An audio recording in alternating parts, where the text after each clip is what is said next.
Hey, it's Woody. Today I'm dissecting Nerdy for the win. So you may not know him, his YouTube channel isn't the largest, but he is one of the greatest players out there. I met him when he qualified for the Call of Duty XP $1 million tournament, and he beat out some YouTubers that you probably heard of and think of as being the best out there, and he beat out some pros.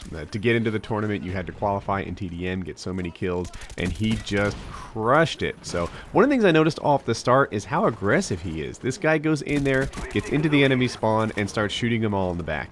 One of the common themes that I find across guys who have this rushing game style is that they're always in there flanking. They're always shooting guys from directions in which they don't want to be shot at. Now, yeah, that one, was a head-on-head gunfight.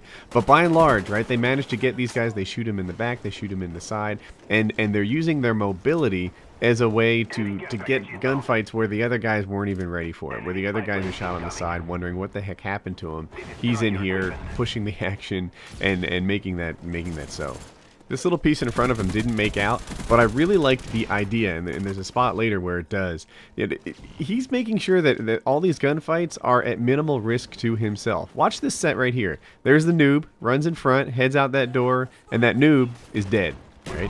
Meanwhile, he's in here controlling the engagement. He's in here locking things down, getting the fights that he really wants, and that's why he pulls the giant KDs and gets the giant kill ratios in this game. He goes plus 40 in this game. Plus 40 is a lot for a TDM, and he makes it happen with his gun, by the way. Right? He's not in a chopper gunner. He's not doing. He's rushing around, getting kills. And there he is. He shoots a guy in the back. One of the things that I liked about his playstyle so much is he gets caught by a guy who's setting up waiting for him to come. One of the things that I liked about this game so much was not that he zipped on target like some kind of magical man. His success comes from out of making solid decision after solid decision, and he steps on a claymore there. But yeah, the reason that he makes this happen the way it is isn't that he's locking on target. Watch this sequence up here. I think it's coming as he shoots. Okay, back up, take one more look, and watch this, right? This is not like magical zipping on target. It's solid, it got the job done, but it got the job done because he double stunned the guy before he got into this fight.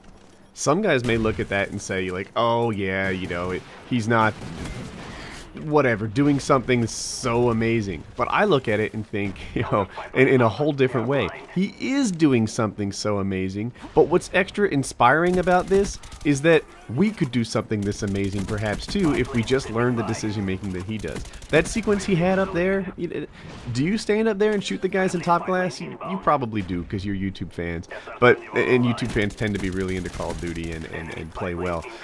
But yeah, what he's doing here, taking cover behind the barrel, shooting guys as they come, using his SR, being smart. Did you see the route that he ran just there? Did you see how he protected himself from being exposed to the guys who were on that platform as he approached the stairs? If we were to make decisions like that all the time, then perhaps we could be this kind of player too.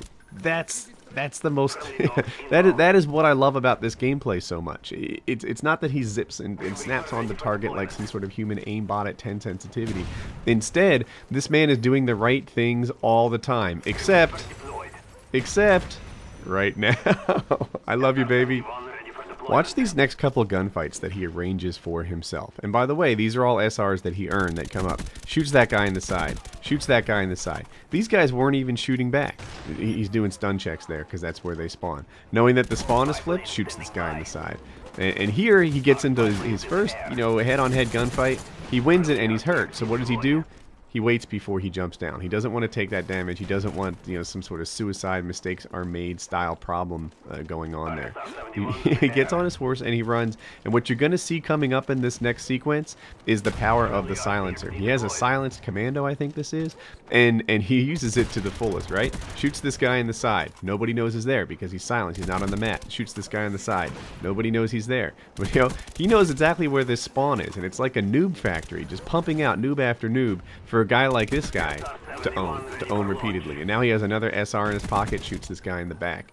This has been a characteristic I found of a lot of these great players, and especially these aggressive great players. You know, what they do is they make these engagements happen by, by lining things up and getting them in the side, getting them in the back. They're not. This is the. Remember I said later in the game it works out well? Right there. That's that part where it worked out well. And damn it, that's his second Claymore death. He has 2 deaths to Claymores, and he has 1 death to Self-Grim Reaper. These guys are not beating him because he's setting up all these gunfights on his own terms. And I wouldn't want you to watch this and say like, oh yes, it was a lucky game. It's not a lucky game. This guy does this time and time again.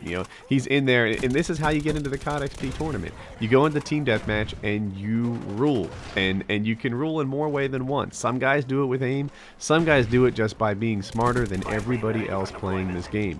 And that's what I find inspiring, as I mentioned earlier. I love that he's in here shooting guys in the back, shooting guys in the side, making it all happen on his own terms.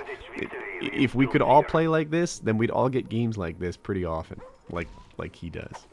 So let's watch this guy make a bad decision as we as we talk about the keys to his success. Know your traffic patterns. Use your silencer. When you have that silencer, flank guys on the side, lock them in on their spawn, and get your kills. So anyway, I hope you guys enjoyed the video, and have a nice day. If you want to see more smart gameplay, there'll be a link to his channel in the description. You can check him out, sub him up, and let's get kicked off to the end. Some awesome videos you don't want to miss. On the top one is a Modern Warfare 3 warning. So I had some problems with Modern Warfare 3 that are easily preventable. If you check that video out, I'll tell you all about it. But yeah, it's no joke. It's definitely something you'll want to see.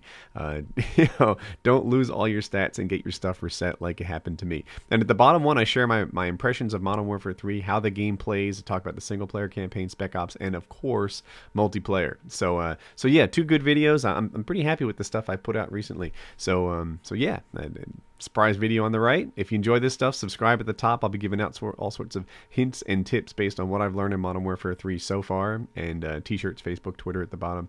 Talk to you later. Have a nice day.